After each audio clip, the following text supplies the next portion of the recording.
What's going on, everybody? My name is Ben and welcome back to another episode of Ben Builds here for the D-Day Buddy Build. We are going to be finishing up the 190 today, everybody, and I'm hoping you guys dig how we go ahead and finish off this aircraft. We're going to go ahead and jump right in, guys, with decals. Now, the Accurate Miniatures kit comes with a lot of decals, comes with a full sheet of stencils, and then comes with another whole bunch of decals. We're going to go ahead and work with the Joseph Priller aircraft, Black 13, of course. So let's go ahead and just start cutting out the decals and get these stencils placed, and then we'll put on the actual markings. Now, I'm not sure how these decals work, but they seem to be very thin, so hopefully these should go down without any problem. We're going to go ahead and start off with the stencils first. I'm going to cut out all the parts and pieces that I need. Then we'll be able to use our microsol or microset. We got our two brushes, our water, and then of course our pin vise, X-Acto knife, toothpick, Q-tips, all that good stuff for all of these stencils. So we're going to go ahead and just work our way around the aircraft, laying down all of the decals that we can. We're going to queue up a quick time lapse, get this thing all done, and then overcoat it with a nice protective coat of Future.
All right, everybody, so we are back. It's been a couple of days. Everything is nice and dry. We overcoated all the decals with another gloss coat of Future, so they are protected. We are ready to start the weathering process. We're going to start off here with a colored pencil. This is a watercolor pencil, the silver color. We're going to go ahead and start kind of chipping mildly. We're not going to do a whole lot of chipping, just a little bit here and there. Along the canopy edge, along the wing roots, any of the access panels, we're just going to start adding a little bit of chipping. Now, I'm going to try to keep this on the cleaner side. Now you'll also notice that the side decals for the iron crosses, I actually went ahead and on purpose I installed the decals with the full white bars around that black cross, and then I came back a little bit later off camera and I just airbrushed the white with the blue color. I think that's a really nice look, and again, if it was overpainted in the field, I wanted to go ahead and overpaint it here on the bench. We're going to also move on here to a little bit of oil washes. Now I have some basic old oil paints. I'm going to mix up a little bit here of burnt sienna. We're going to just kind of drip it in the wheel wells, pull it around here, different places. I'm not that great at oil washes, guys, but I think a little bit here is going to do us very, very well. It's going to really add a lot of character. So just a little bit here along the wheel wells, along the gun bays, along some of the ports, and then around the engine as well. We also have to go ahead and make sure that we weather up the exhaust stacks that come out here on the bottom. So I'm going to add a little bit of oil here, and I'm going to blend it in. That's going to add just a slight darkening to the paint. Nothing too crazy. And then later on, I can come back with a little bit of weathering powder, say AIM or something like that. And then we're going to just iron it all out and blend everything together. So again, I'm just going to add a little bit more oil staining here in the wheel wells to get those nice and dirty. and then of course on the gear struts and the landing gears themselves.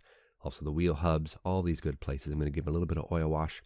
I'm not going to apply the oil wash around the entire aircraft. I'm going to leave that, like I said, mostly clean.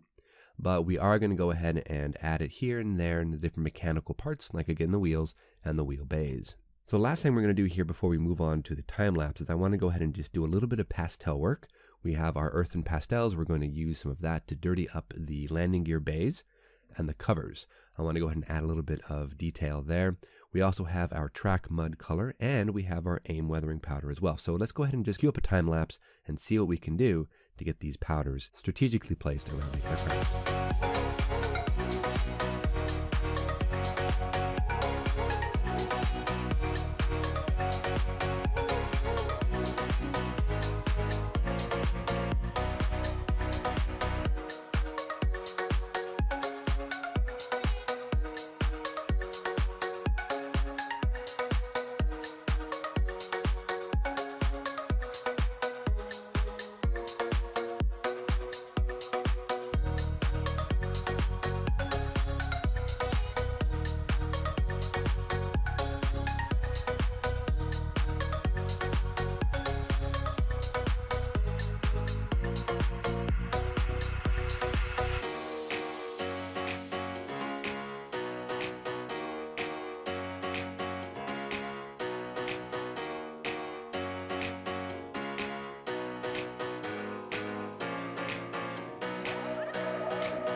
So I think that actually worked out very, very well. We have our aim weathering powder. Everything is looking pretty sweet, just dirty enough for my liking. Now I went ahead and drilled a little hole here in the side of the wing for our pilot point. We're going to go ahead and glue that in. Now the instructions never mentioned installing this, but then again later on it shows pictures of the aircraft, the line drawings, and it has it in there. So we're going to put those in. We're going to install all the guns and get these things detail painted and ready for our final reveal. We're almost there, guys. Bear with me.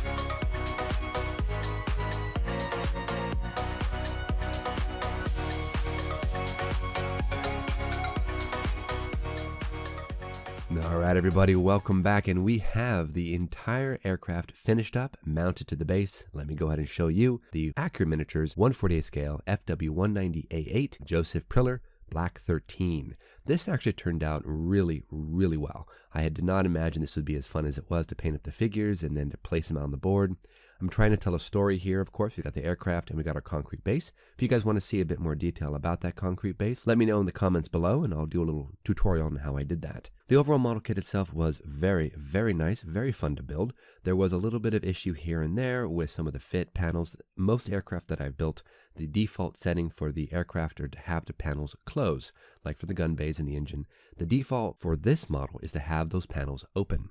So in order to go ahead and place those panels back into the proper locations, it was a little troublesome. But other than that, the majority of the aircraft fit beautifully. The decals went down super thin, very, very fine decals. The figures themselves, just beautiful. Verlinden makes excellent figures. And the first time ever painting up figures, and I gotta say, they turned out decent for me. I really enjoyed the whole process. So this is going to be entered into the D-Day build that's being hosted by Martin Lamont. Now I actually already Posted the images on Friday. That was the last day, but unfortunately I came down with a super gnarly cold. You can probably hear it in my voice right now, so I was not able to release this video on Friday. Unfortunately, well, I got delayed, but it's okay because we're getting this video out to you here on Monday, which is my normal day anyway, but the pictures are already up. Well, we'll see how we do. We typically don't win much out of these, but you know what? It's not about winning. It's about building cool models and having fun. Now, the extras I did on the aircraft, aside from the figures, I did add a little bit of streaking here and there. I used a hard mask instead of the freehand. I went ahead and masked off with masking tape. I did leave out the engine, and I left out the wing root gun bays. I have an intention of using those on another build, but we'll see how that goes when I eventually get in the mood to build another 190. So the aircraft itself turned out beautifully. I'm really happy with it. I kept the weathering to a minimum. Didn't want to go too crazy with that because a lot of the videos I found actually showed him and his aircraft, and they were very well maintained inside hangars, so I don't think it would have been too poorly weathered. I strung up a little bit off camera here, the easy line for the aerial, and I think overall, not too bad. It turned out decently enough. But like I said before, guys, this was an amazing model to build. I really had a lot of fun, and I'm hoping that you all enjoy the finished product. Now, the base itself was actually made from plaster of Paris. It was based off a picture I found in my squadron book, primered with Staunerez and airbrushed with a couple different types of grays and a little bit of pre-shade and post-shade. If you would like to see a video on how I did that base, let me know in the comments below, and I'll be happy to make a quick tutorial video on how I went ahead and made this base. But we're going to go ahead and call it quits for today, guys. We are done. I'm going to take a little bit of time off. As you can probably hear in my voice, it's not quite back all the way. We're going to slow it down a little bit, take some time, get my voice back to 100%. But once we do, we'll be back with a brand new season on Ben Builds. And I'm hoping you guys are going to dig what we have coming up on our next build. So until then, guys, you know the drill. Go out there, get yourself some bench time, have some fun, build something cool. We'll see you back here on the next episode of Ben Builds.